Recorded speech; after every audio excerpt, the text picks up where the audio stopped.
What's up, gamers? Welcome back to 180 MTG. My name is Ryan Overturf, and this week marks part 2 of my first impression cube review for Marvel's Spider-Man. Last week I went over the set's general themes and mechanics and all the cards that fall under those umbrellas. This week, I'm going to take a look at individual cards that do not use any new mechanics that are maybe more broadly for the world of Cube. So if you're interested in anything to do with web slinging, the new transforming modal dual face cards, which I think are actually some of the stronger and more appealing cards in the set, anything with mayhem, and also just the spider typal stuff. You can check out last week's episode, and this week I'm just going to look at a bunch of individual cards, and I'm going to go in Wooburg order. So let's just dive right in. First up is going to be Spectacular Spider-Man. For 1 and a white, Spectacular Spider-Man is a legendary spider-human hero with Flash.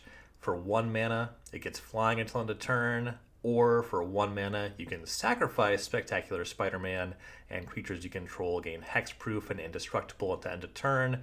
Spectacular Spider-Man is a 3/2. So 3/2 Flash, can gain some evasion. These are just really nice stats. Even just the 3/1 Flash on Cathar Commando makes that rank pretty highly as a cube card for me. Second point of toughness means you can block 1 power creatures freely with this one when you flash it in. Just another nice flash threat to leave up white mana. The ability to gain evasion on 3 power, that clocks really quickly. I think one of the most significant jumps in power for a creature in Magic is the jump from 2 power to 3 power. Because 2 power takes 10 hits, 3 power takes 7 to deal 20 damage. It's very significant, so an evasive thing there, that matters. The ability to give your other creatures hexproof and indestructible helps you a little bit if you have something better to protect against spot removal, if you want to insulate yourself against a sweeper.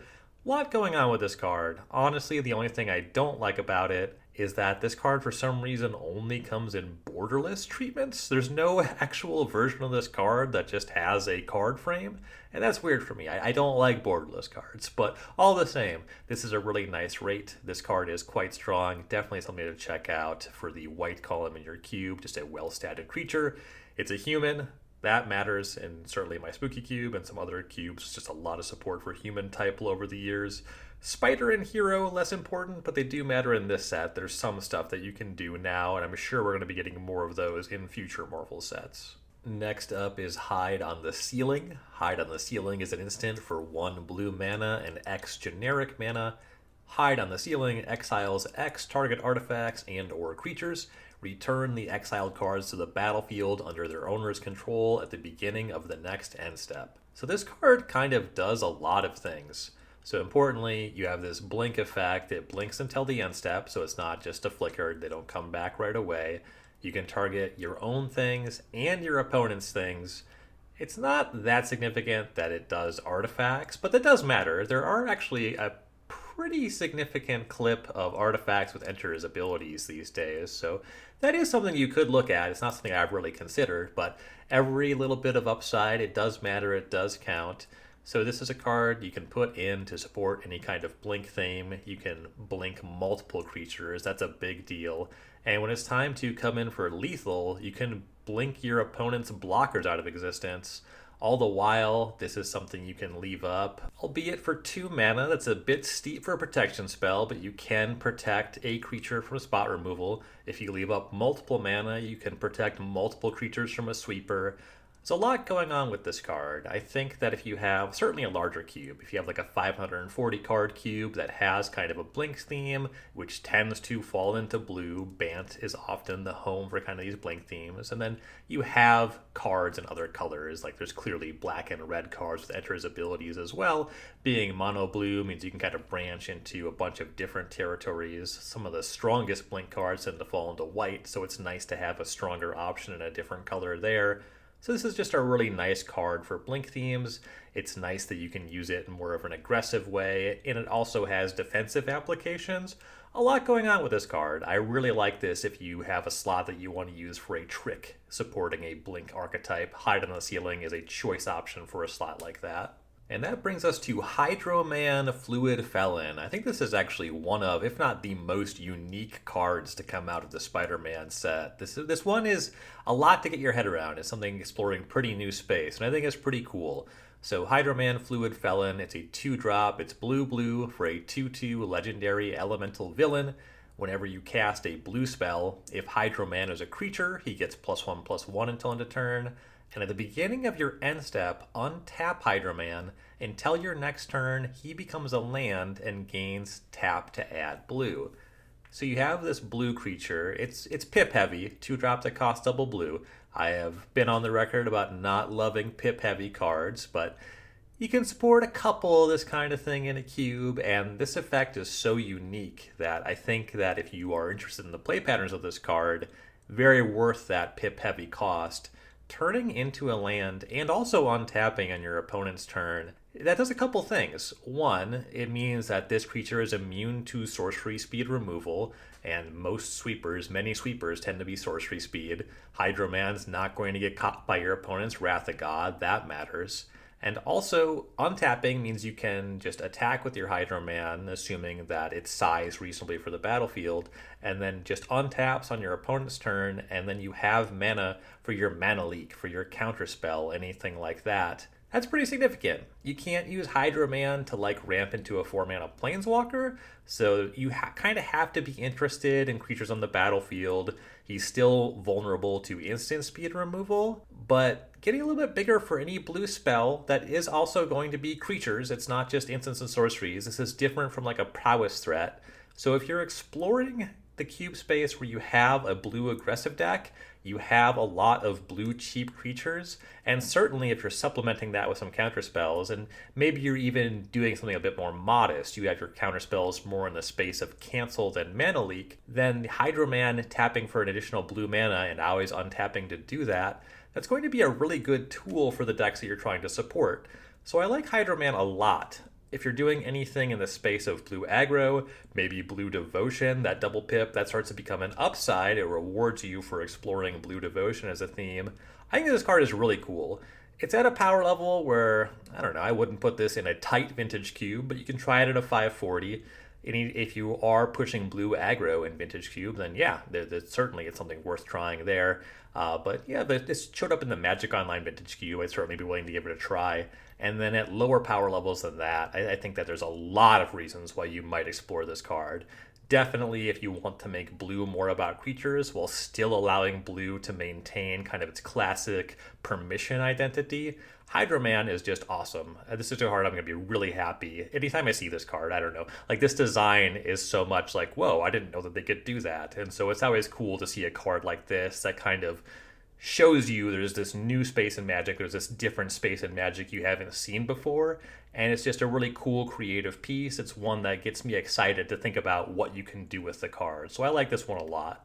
Next up is Agent Venom. Agent Venom is a 3-mana 2/3 legendary symbiote soldier hero for 2 and a black. Agent Venom has Flash, Menace, and whenever another non-token creature you control dies, you draw a card and you lose a life. So this kind of shape of a card, a modest body for 3 mana that draws you a card, maybe loses you a life when a creature you control dies. We've seen that before, but we haven't seen it with Flash.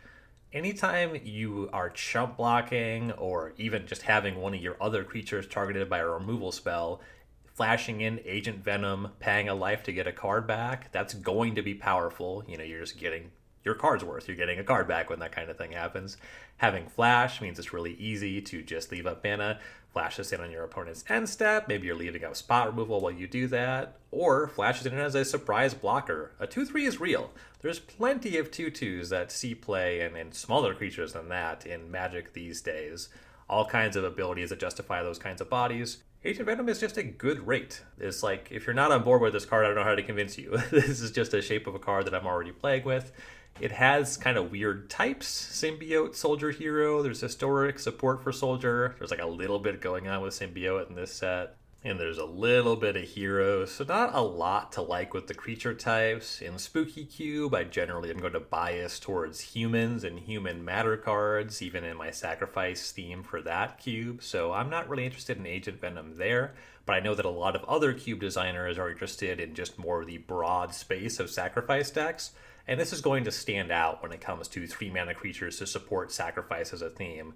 It only works with non-tokens, that's something, but there's all kinds of sticky creatures. Going to be awesome anywhere you're looking to play Gravecrawler or Bloodcast, I can tell you that much for free.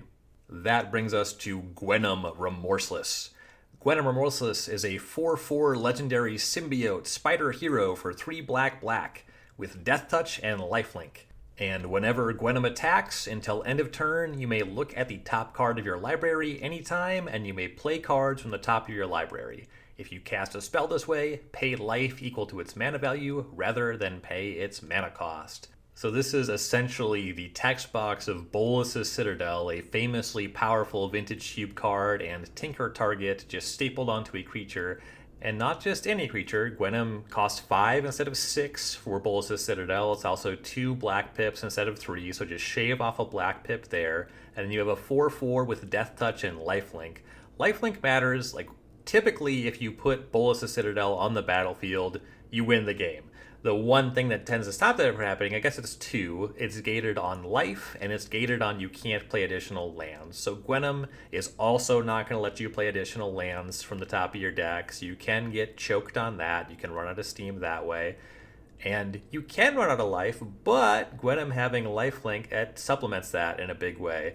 Also, when you're casting Gwenum, the card just does something, like a creature on the battlefield, as long as the game's at least a little bit about creatures, which the majority of games of Magic are, then this 4/4, you're getting something. It's not just like, okay, I'm at 5, my Bolas's Citadel sucks now. Gwenum is at least a creature. And there's give and take there. Casting Gwenum from 20 life is not going to be as strong as casting Bolas's Citadel. You're going to be vulnerable to spot removal. There's a lot more ways to deal with the Gwenum than there is necessarily to deal with the Bolas's Citadel. You can't tinker for it. You can Dark Ritual it out. There's plenty of ways to power Gwenum out. Costing 3 black instead of 3 black makes it easier to cast.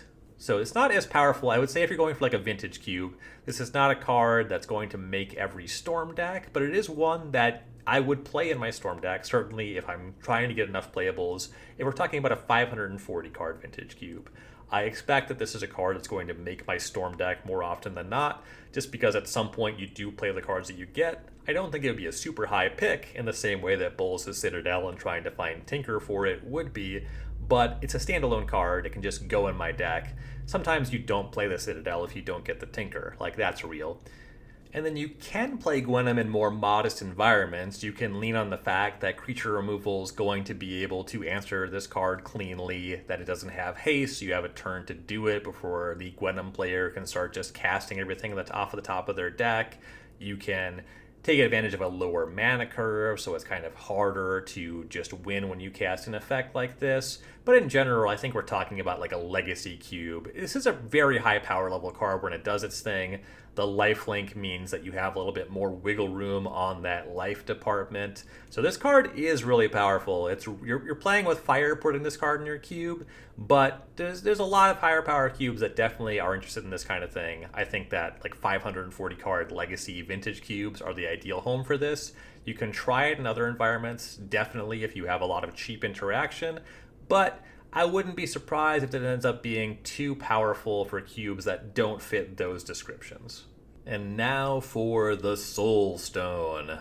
The Soul Stone is a legendary artifact, Infinity Stone, for 1 and a black. It's indestructible, taps to add black, and then for 6 and a black, you can tap it and exile a creature you control to harness the Soul Stone. Once it's harnessed, you activate its Infinity ability, and then when the Infinity ability is active, it reads, at the beginning of your upkeep, return target creature from your graveyard to the battlefield. So you have this card that's half untapped Charcoal Diamond, just a 2-mana rock that taps for black, and half Debtor's Knell, just this giant effect that brings back a creature from your graveyard every turn. It comes at the cost of a creature. It's 7 mana plus tapping the Soul Stone to unlock that Infinity ability, so it's not just as easy as getting to 7 mana. You need to also have the creature laying around and to tap the Soul Stone, so it's kind of steep to do that. I think that this card reads a little bit scary. It reads really pushed because you have untapped Charcoal Diamond just as a baseline. You have upside over that, but you have to actually generate black mana to cast it. In that way, as far as ramp spells and color fixing, this card is not on the level as just putting a 2-color Talisman in your Vintage Cube deck. Like in Vintage Cube, yeah, Indestructible's nice. There's a decent amount of artifact destruction, so having a mana rock that can't be destroyed in that way, that's upside. But you have to already have black mana to cast the Soul Stone. It's not unlocking colored mana in the way that Signets and Talismans do. And then the big effect, it's big. I'm sure it's going to come up in games. If you put this in your cube, if you put this in your Vintage Cube even, that effect is going to win some of the games. It's going to be significant in at least some of the games that you play. I'm just not as excited about this card. I'm not as convinced that this is a super powerful card. Like, I get it. Untapped mana rock in black. There's kind of like a color pie bleed or break going on here. It's weird to have that mana rock in black, but how much is black really doing with this effect? I mean, if you put Soulstone in your black deck, yeah, you can cast a turn 3 Shield with the Apocalypse, but there's already plenty you can do with colorless there, and it fixes you for double or triple black. Like, I will say I'll be pretty excited to have the Soulstone in my Bolas's Citadel Tinker deck, but not like way more excited than if I have Talisman of Dominance. Like, blue-black Talisman I think is going to be more powerful in those kinds of decks. There is something going on where this is a card that feels really pushed for like Commander. If you have a Commander cube, this is one of those things where it's like, okay, my black deck just plays this card 100% of the time. It's not really interesting to think about. I think that that's a fair criticism of the card, but I don't think that the power level is actually that outrageous, certainly relative to other things that we see these days. I'm sympathetic to this feeling like a color pie break. I mean, black is mostly going to only get fast mana in the form of like rituals, and they barely do that anymore. You know, we're a long way removed from black just having dark ritual as an evergreen effect. So I have mixed feelings. Like, I don't think that this card is actually that big of a deal. My Vintage Cube is a smaller, tighter list. Like, this is not better than a Talisman for my purposes. I would expect, or I guess I wouldn't be surprised for this to show up in the Magic Online Vintage Cube, that being a 540 card cube, and for a 540 card Vintage Cube, this is a pretty easy card to slot in, but I don't think it's necessarily going to be missed if you don't include it. Like, this is not an immediate staple for anything outside of specifically like a black commander deck. Like, maybe if you're a mono black commander deck, you kind of have to play this card, or you're very significantly priced into playing this card. Like, maybe your deck is by definition slightly worse if you don't play this card. And if that's true, and it seems somewhat likely that that could be true, then I don't love this design. But by the same token, this is not anything that I'm rushing out to buy. It's not anything that I think needs to fit into my cubes. And even when it comes to Vintage Cube, I'm really interested in that power maxing kind of thing. Like, my Vintage Cube has the initiative. I want everything to be messed up. I have Time Vault. And I don't see a reason to go out of my way to acquire this card and put this in my Vintage Cube. I don't think it's actually on that power level. I don't think that this card is stronger than Talisman of Dominance for that kind of environment. So it's not weak. I get what's not likable about this card, but I think that for the most part, it's not a card that anybody really needs. And it's also kind of notable that Artifacts Matter is an archetype that I've messed around with a good amount in Cube. Black doesn't have that many cards. Like, there's a handful of really strong black artifacts. We've been getting more creatures. Actually, the Warhammer 40k Commander decks had a really good volume of that. Like, many of the best black cards for artifact decks come from there. Marionette Apprentice from Modern Horizons 3 is a really nice recent one. So we're getting a little bit more, and if you are doing a heavy Artifacts Matter theme, this is realistically a card, certainly like a 540 card cube with that theme, that you're going to be strongly considering the Soul Stone just because there's only so many options. And if that's the position that you're in, I definitely hate the fact that this is a really expensive card, like this being a chase mythic from a set where you're like, I kind of want it because there's not that many black artifacts. That's kind of unfortunate. I do not love that. So that kind of thing is always a consequence when you look at kind of a color pie bend or break. And again, that is the potential objection to the Soul Stone. So it's a card for some people, and there's reasons why you might want it, and there's reasons why if you do want it, you might be put off by it being a chase mythic rare. I think that that's all valid. But I am saying for most environments, this is not really a card that deserves as much of a look as it might be getting. Moving on to red, the next card is Electro Assaulting Battery. Electro Assaulting Battery is a 3-mana 2/3 for 1 red. It's a legendary human villain with flying. You don't lose unspent red mana as steps and phases end. Whenever you cast an instant or sorcery spell, add red, and when Electro leaves the battlefield, you may pay X. When you do, he deals X damage to target player. So this is a card that I think even if you're doing a prowess theme, is going to be for more modest cubes. Like at 3 mana, this is not going to break the mold for the tempo Tubert. This is not as much of an effect as I would want for a 3 mana spell, even though I'm very much in a prowess theme there, focused on the color red. Casting instants and sorceries is a thing I want the game to be about, while creatures also decide the outcome of the game. But the reason I want to talk about Electro is it's getting a lot of buzz, and I think largely from people who don't play Standard, who see that Standard is in this really bad shape right now because VV is so busted.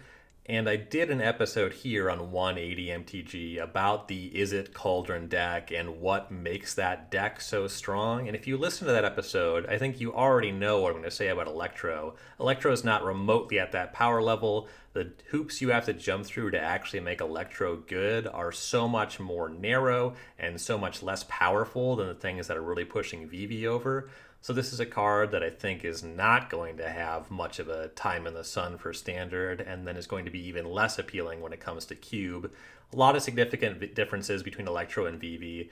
As a mono red card, yeah, you don't have to be an Izzet deck. You can play this in any red X deck, even though red's a little bit tougher to cast. It's still quite castable. It has evasion, but it only triggers off of instants and sorceries, so it's not going to get larger from casting artifacts, planeswalkers, whatever, enchantments. It only makes mana when you cast them, as opposed to VV having a mana ability that you can activate every turn. And it only adds a red mana as opposed to blue and red mana, and it's just that 1 red mana. So think about it, if you control Electro or VV, let's just look at what happens.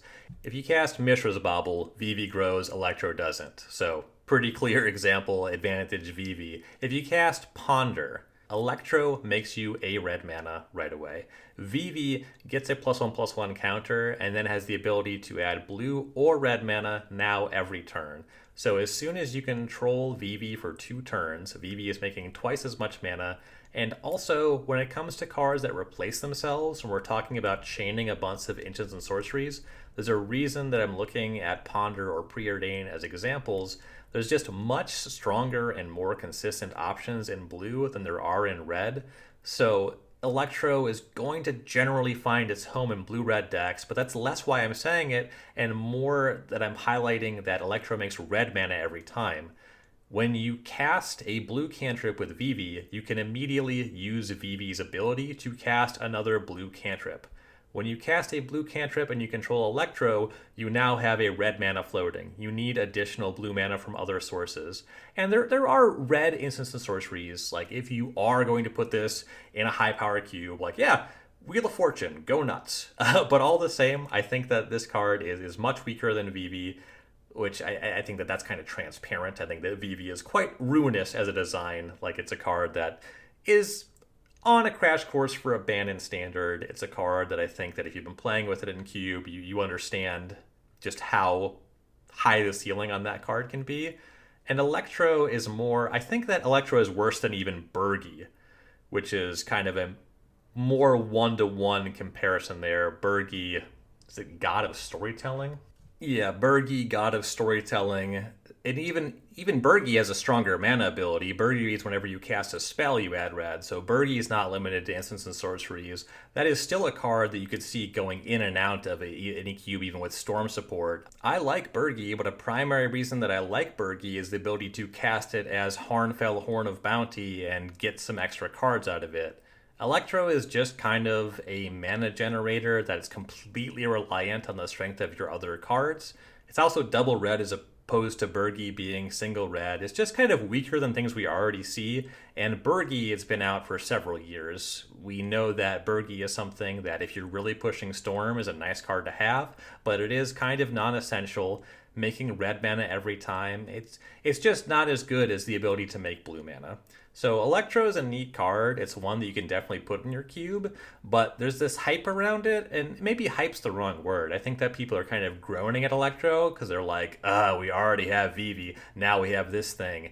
And I just think that that's one of those things where during preview season, people get worked up. They never played with the card. It feels similar to this other thing. There's this recency bias where they're sick of Vivi and they see something that's kind of similar. It's not nearly as powerful. It's more similar to this other thing that's been out for longer. And I think it's demonstrably weaker than the other thing as well. So Electro is a card that is appealing. You can have Bergi and Electro in the same cube. You can move in a direction of having more like a mono red Storm deck, but it's more fun than groan worthy. Electro is just not going to be ruinous. It's a fine card. It's rated fine. I think that it is fun to explore if you want to do Red Storm. It's probably even then only going to be for like 540 card cubes or maybe something color restricted if you do things like the mono red cube that has Burn and then Storm as two of the archetypes, then Electro seems solid there. But it's definitely not a card that I see as problematically powerful. It's just kind of a fine rate and a fun card for those styles of decks. And that brings us to Heroes Hangout. This is actually one of my favorite cards from the set. Heroes Hangout is a sorcery for 1 red mana. It reads, choose one. You can either go on Date Night and exile the top 2 cards of your library. Choose one of them until the end of your next turn. You may play that card. Or you can go on Patrol Night, and 1 or 2 target creatures each get +1/+0 and gain first strike until end of turn. So this is not a trick per se, this is a sorcery. So if you're giving 2 creatures +1/+0 and first strike, you're going to do that pre-combat, your opponent's going to see it coming. Even still, I do think that Patrol deck does offer something meaningful to a Prowess deck. Definitely if you're playing Emberheart Challenger with that Valiant ability, that way your heroes hang out, you can kind of do both. You can both pump your creature, give it first strike, and then also bottle a different card to play into the turn. And then what's really significant of this card is, of course, going to be Date Night. 1 mana, exile your top 2 cards, you can play one of them, and it's not just this turn, it's also until end of next turn. This is pretty new space. We've seen a decent clip of cards that exile your top 2 cards for 2 mana, and typically those let you play both cards. So for 1 mana, now we're getting one of the top 2 cards, but now we're getting closer to historically powerful cantrips. Now we're getting closer to something like Preordain or Ponder. It's not fully on the level, you have less selection, and a sorcery speed pump spell, it's not going to be worth it. This is still not as strong as those cards, but it's a red card. It's a sorcery for 1 mana, so it's going to fit really nicely into Prowess decks. The fact that you can play whichever card with Date Night over the course of this turn and next turn means that you get to plan out your attacks, you get to see what you're looking at. Maybe you hit a 2 or 3 mana effect that lets you navigate this turn and next turn, like you have to cast the card on the following turn, but you get to know that, you get to navigate around that. You do show your opponent some information, but the idea with these decks is that you're so low to the ground that they're going to be taking lethal damage anyway, so it doesn't really matter how much that they know. You get to navigate, and you would know the cards in your hand, so you can manage this information a lot more effectively than your opponent typically can.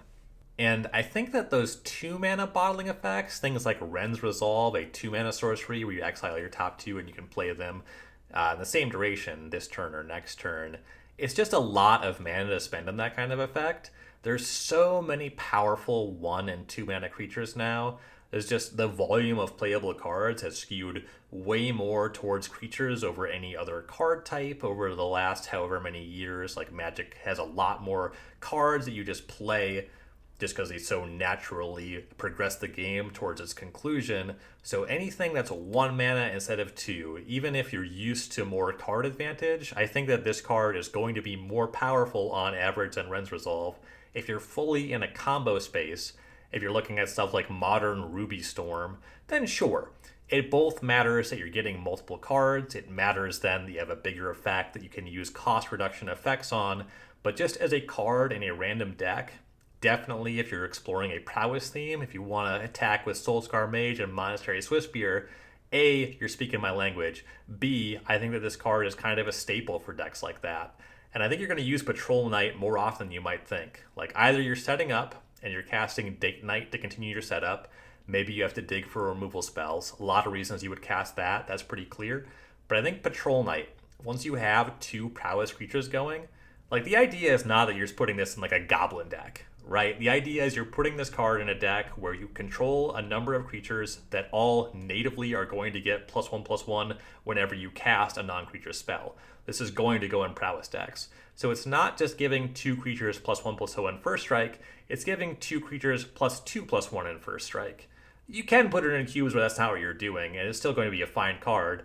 But for the purpose of looking at the most powerful applications and why I like this card so much, this is a card I'm going to play in Constructed for that reason. This is a card that's going to go into the Tempo tuber for that reason, and that's where I'm really excited to see this card in cubes. I think that this is a card that definitely can show up really in a red column of any cube. It's going to play in almost any red deck, but it's going to have the most appeal in a prowess style aggro deck. There's a lot of support for that. That's an archetype that I like a lot. And that's the reason why I think that this is one of the more exciting cards from the set. That brings us to Hobgoblin Mantled Marauder.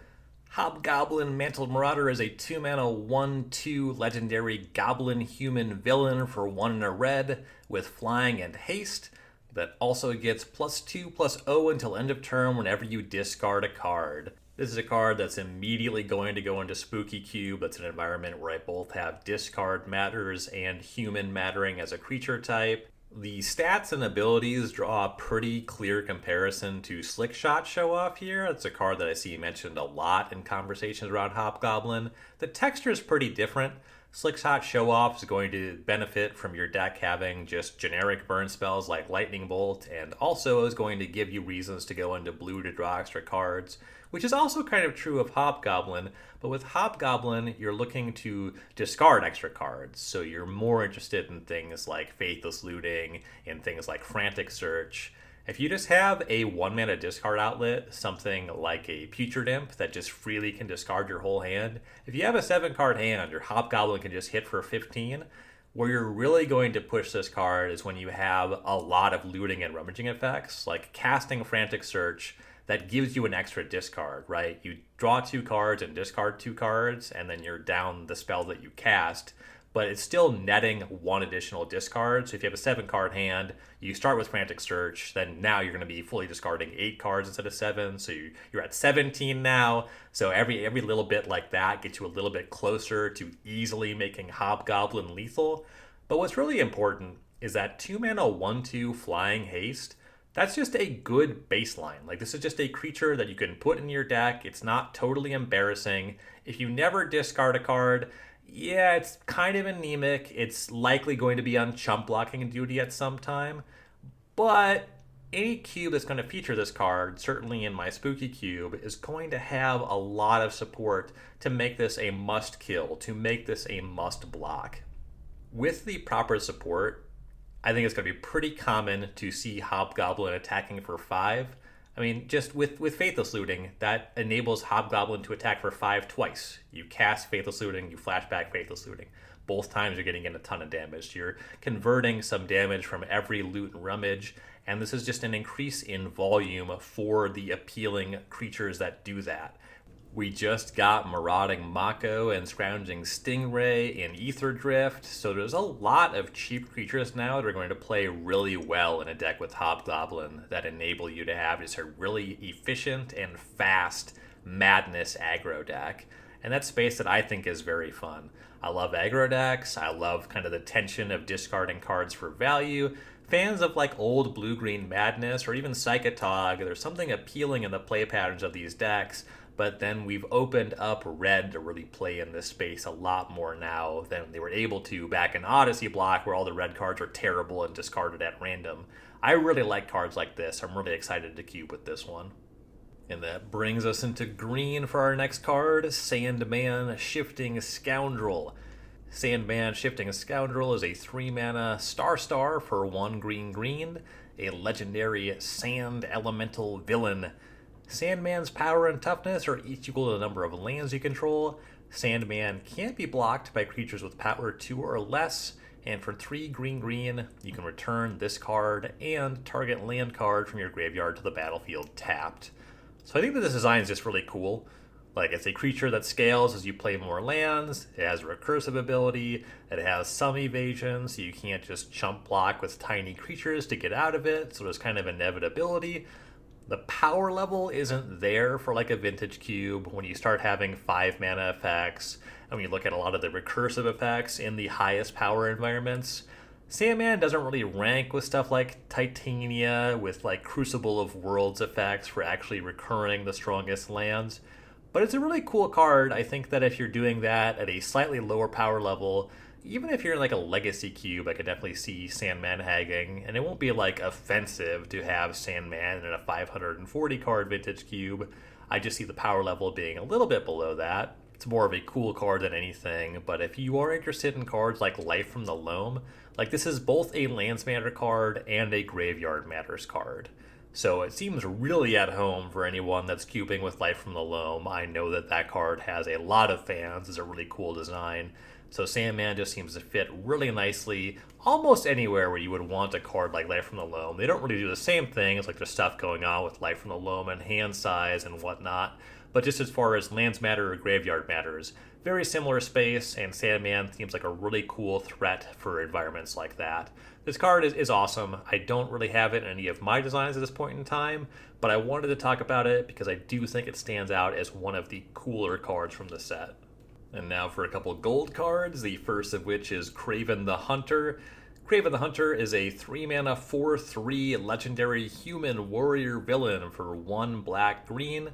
Craven has Trample, and whenever a creature an opponent controls with the greatest power among creatures that player controls dies, you draw a card and put a +1/+1 counter on Craven the Hunter. So I want to talk about this card because this is the most Golgari-ass card we've seen in a minute. I think that this design is just really at home in any kind of mid-range Golgari deck, like the kind of deck that's trying to land one or a couple efficient threats and Doomblade its way through your creatures and kind of grind you out that way. Craven seems awesome. Very similar to Chevelle, Bane of Monsters from Ikoria. And that's a card that always made me, like that character always made me think of Craven the Hunter. So it's not surprising to me to see this Craven card with a very similar text box. Craven's a 3-drop to Chevelle being a 2-drop. Chevelle gives you a little bit more agency in what you want to be killing. Chevelle lets you put a bounty counter and you can like go for opponent's smaller creatures, whereas Craven's only wanting you to kill the largest creature. He wants to hunt the largest beasts. So there's a little bit different texturally, but Craven's much larger, and these are two great tastes that taste great together. You want to put both these cards in your Golgari deck, now you're getting really rewarded for every Doomblade that you cast. So this card is the kind of card that you're going to want in any Golgari mid-range deck. The stats are so nice, the ability falls in line with what you want to do. Craven has Trample, Craven gets larger. This is a really nice Golgari card. Moving on to Spider-Woman Stunning Savior. Spider-Woman Stunning Savior is a 2/2 flying legendary spider-human hero for 1 and a blue-white hybrid mana. It has Venom Blast, which means artifacts and creatures your opponents control enter tapped. So we've seen a number of creatures with that ability where your opponent's creatures enter tapped. Imposing Sovereign, there's the 3-mana Thalia. Those effects are just nice. The question is the rate for the creature with that ability good enough? For Imposing Sovereign, a 2-mana 2/1 without any kind of evasion, the answer is no. That card is just not very strong. But Spider Woman is going to be a 2/2 with flying, and also means artifacts enter tapped. Also is blue-white hybrid. So this is a 2-drop that you can play in a mono-blue deck, in a mono-white deck, in any combination with one or both of those colors, you can cast Spider Woman. So if your environment is just about tempo, like the cube I'm putting this in is the tempo 2-bert, creatures enter tapped, you have an evasive, cheap creature, this is just a really good rate. And then artifacts or creatures entering tapped, that's going to matter even in very high-powered formats. I expect that this card actually shows up in Vintage Cube more than anywhere else, where if you can play this really quickly, suddenly all your opponent's fast artifact mana, it becomes pretty weak. Cheating creatures onto the battlefield, those decks get slowed down for a full turn. So if you're just kind of curving out, like you put this in your big Boros deck, that's kind of like the archetype that is best supported in the Magic Online Vintage Cube these days, certainly as far as aggressive archetypes go. If your opponent is trying to put some giant creature in your way, it enters tapped now, it kind of gives you a free turn around any speed bumps like that. Planeswalkers that make creature tokens to try to block, they're now worse against this card. You're getting a lot for 2 mana here, and there's so much that it pushes back against. Like even Manglehorn, that's a 3 mana green creature that destroys an artifact when it enters, and it makes artifacts enters tapped. That could be really frustrating to play against if you're playing a bunch of stuff like Talismans or other mana rocks. That Imposing Sovereign ability, it shakes up combat anytime creatures are involved in the games, and that just happens more and more with how powerful creatures are these days. Spider-Woman does it all, and on a 2-mana 2/2 flyer. So this is a card that I do expect is going to show up in Vintage Cubes that are going to allow spider people in them. It's one that I think is going to be quite nice in my Tempo 2-bert. And yeah, this card on rate, it just is strong enough for a lot of cubes. And while the card is very efficient, it is also fragile, only has 2 toughness, so most removal spells do answer Spider Woman. It's strong, it's interactable. I think there's probably going to be environments where this card gives you a little bit too much for a little bit too little. It's both very cheap and that hybrid mana. It's really easy to cast Spider Woman, so I could see people getting sick of this card, but it's also pretty inoffensive next to stuff like Gut and Broadside Bombardiers. So I do like this pretty well in a lot of higher power environments at the very least. And then our next card is an artifact that's going to be Iron Spider, a Stark upgrade. For 3 mana, you get a 2/3 legendary artifact creature, spider hero with vigilance. You can tap it to put a +1/+1 counter on each artifact, creature, and or vehicle you control, and you can pay 2 mana to remove 2 +1/+1 counters from among artifacts you control, and then draw a card. So this is an extra mana over Steel Overseer. That's a 2 mana 1/1 that can just tap to put +1/+1 counters on all your artifact creatures. But then you get a lot out of that extra mana. You now have a 2/3 with Vigilance, and the Vigilance is important because part of the play patterns with Steel Overseer is you had to choose, okay, I can grow my team or I can attack with my Overseer. And even as soon as the Overseer is a 2/2 or a 3/3, you start to miss some real damage when you choose to attack, or you choose to activate it over attacking rather. With Iron Spider, it has Vigilance. You just get to attack and then pump it. So the first time the spider attacks, it's going to be the turn after you cast it, it is going to be attacking as a 3/4. And then with Steel Overseer, kind of what happens typically, if you're activating a turn over turn, you have so many stats, like if you have 2 artifact creatures, that you just get gigantic. Part of how your opponent is going to try to get out from under that often involves chump blocking. Iron Spider gives you the out. Okay, if I only have a couple artifact creatures and you have blockers that enable you to race or ignore this, well, I can remove some of those counters and draw cards and try to apply pressure to you other ways. Maybe go wider on the battlefield, maybe have some interaction for whatever you're trying to use to win the game. So 3 mana is more than 2 mana, but this is the kind of card anywhere you want Steel Overseer. The stats on this card likely are going to make a lot of sense in your environment. I'm going to be putting this in the Artifact 2-bert. I expect it to be very strong. The difference between 2 mana and 3 mana there is significant, but you are getting what you pay for. It's kind of transparent where this card is going to shine in cubes, but it's also worth noting that as compared to Steel Overseer, this card does just work as a standalone threat. With Vigilance, This card is just going to get larger every turn. It immediately attacks with a 3/4. Even just activating it twice, you can convert this to draw a card. The stats are nice. Like this card is just solid. You could realistically put it in any cube that involves paying 3 or more mana for creatures. It's going to be more at home when you have more artifacts to go wider with, but this card is just really well statted.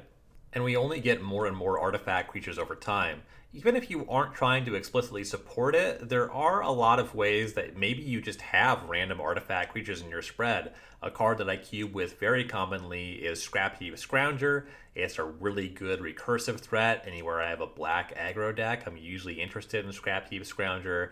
I have cubed a lot with Porcelain Legionnaire.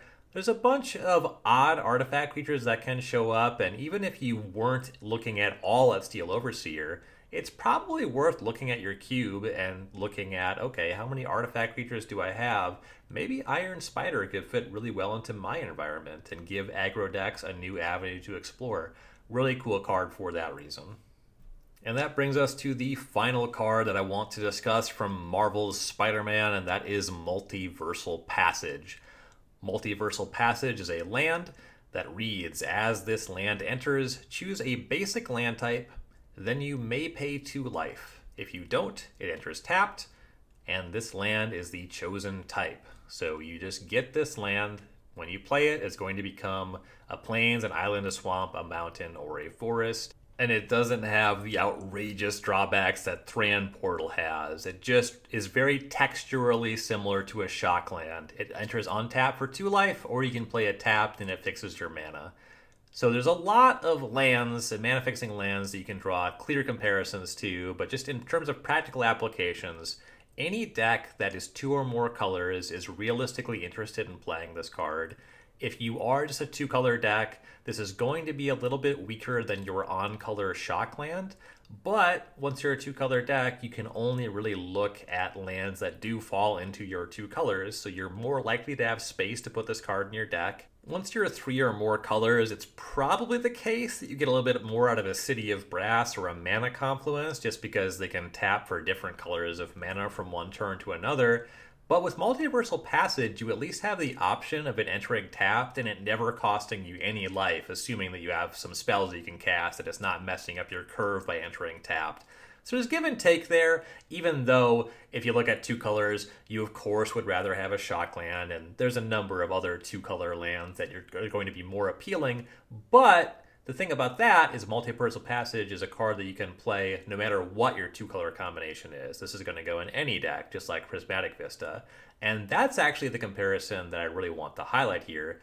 Prismatic Vista is a great land for a deck that's 2 or more colors. It plays in a 2-color deck, plays in a 5-color deck, but it has the cost that you have to play the basic land that you want to fetch with it. And that maybe doesn't seem super significant, but I'm sure if you've cubed a lot, you have the situation where it's like, okay, I'm splashing red, one of my lands to splash is Prismatic Vista, and drawing Mountain is so bad in my deck. Like, I have all these like double pipped blue and black cards, or whatever the case may be. It's really common that it's like, okay, when I draw Prismatic Vista, I want it to access my splash color, but what makes that appealing is that I can fetch this Mountain as an option on my blue-black land. What's really unappealing is actually drawing the Mountain, because you have no agency and you draw it, and some of the games is just going to be bad. So Multiversal Passage gets around that. It's always going to be on color, though admittedly it will be weaker than other on color lands. What you are gaining out of this card in your cube environment, the reason it's really worth a slot, is that any drafter can put it in any deck. That is kind of the thing that happens with mana fixing lands, and why fetch lands are so good. Fetch lands are great because they are 5-color lands, assuming you have fetchable duals. Dual lands, it's pretty common in draft, they'll go late. Some of them are going to be color pairs that players aren't in. So this kind of 5-color land option, what I specifically like about Multiversal Passage is it's a 5-color land option that anybody can play that doesn't really push 5-color mana bases. The costs are more real for the 5-color decks than the 2-color decks. It is more true that a 5-color deck would rather have fetch lands and triomes over Multiversal Passage than a 2-color deck where it's more easy to make do with lands that tap for a mana of just 1 color. So I like this design a lot. anybody drafting anything, as long as you're not a monocolor deck, is realistically interested in playing this land, and that makes it an awesome cube card. And I love mana fixing lands that don't just push you towards 5 colors, that are more at home at 2 and 3 color decks, that are just playing reasonable games of Magic, that actually have to care about the colors of the spells. This design is a 10 out of 10 for me. I love it. And that's going to do it for my first impressions cube reviews of Marvel's Spider-Man. This is a set that has gotten a lot of negative buzz on social media, and that's a little upsetting for me. People like what they like, that's fine, but this is a set that I really like, and it almost feels like people are so critical of it that it's really hard to get a positive word out. And when I look up and down the card file, a lot of these designs, a lot of these game pieces are just really fun. I was just singing the praises of Multiversal Passage. I think that the gold designs and use of hybrid mana in the set are excellent. I think that the transforming modal dual vase cards, that entire cycle, is a really cool way to push 3-color gold, where you just have castable, appealing monocolor cards that then have the option to be 3-color more powerful cards, but even the 3-color sides are not outrageous. I had fun playing sealed deck at the pre-release. The set kind of feels like a core set plus, where a lot of the game pieces are simple, approachable, easy to understand, and fun to play with, but then there's avenues to explore to exploit powerful synergies. Enter the battlefield abilities with web slinging, maybe cheap creatures and figuring out how to get them tapped so you can web sling them. The combination of connive with mayhem. I really enjoy discard matters. I just think that there's a lot of fun things going on in this set. And there are valid reasons to be concerned about Universes Beyond and standard legality. Any chase card that has reasons that people are trying to acquire it that are outside of playing the game of Magic, you can see prices get really expensive. I mean, we all know how expensive collector boxes of Final Fantasy got. And there was a lot of initial hype for the Spider-Man collector boxes, but those have cooled off a lot now that people have seen the set and see that it is way more modest. I do have to commend that this design, that the cards generally do seem to be designed to play with cards from the set. The Spider-Man cards seem broadly designed to be played with other Spider-Man cards. I have already been acquiring the cards. I have a design. I'm going to link my Cube Cobra page. I'm going to be putting together a Spider-Man set cube because I do think that there's a lot of fun game pieces here. I am excited to play with that. There are issues with the set. Like, I think that having so many legendary creatures at lower rarity is kind of negative for like the limited experience. It's like really weird to get hosed so often by the legend rule, or to have to consider that during draft and deck construction, where maybe you have 3 copies of a creature that's kind of cheap, but you don't want to play all 3, or even 2 copies because it's legendary and it's going to hose you too often.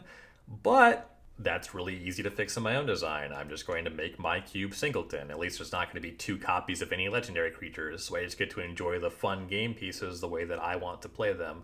If you took the time to listen to me talk about the Spider-Man cards for almost 2 hours now, I assume that you're not a hater of the set, and for you, I do just want you to know that there are other people who do enjoy this set, who are having fun with it, and if you feel like you are being shamed for enjoying this, and that's a concern of mine with all the negativity online, I definitely think that there's people that see all these posts, there's this thing that they're excited about, they go to Google it, they go to look it up on social media, and everyone's just like, God, I hate the Spider-Man set. The Spider-Man set's so bad. Like, it gets into your head. That's just a really bad and ugly environment. So I want to push back on that. I want to say there's nothing wrong with you if you enjoy Spider-Man. I want to declare that I think that this set has a lot of really good aspects, while also acknowledging that there are negative aspects. And in pursuit of your own fun, it makes sense to not engage as much with the sets that you don't like, but I think that you're going to have a better time if you spend more time engaging with the sets that you do like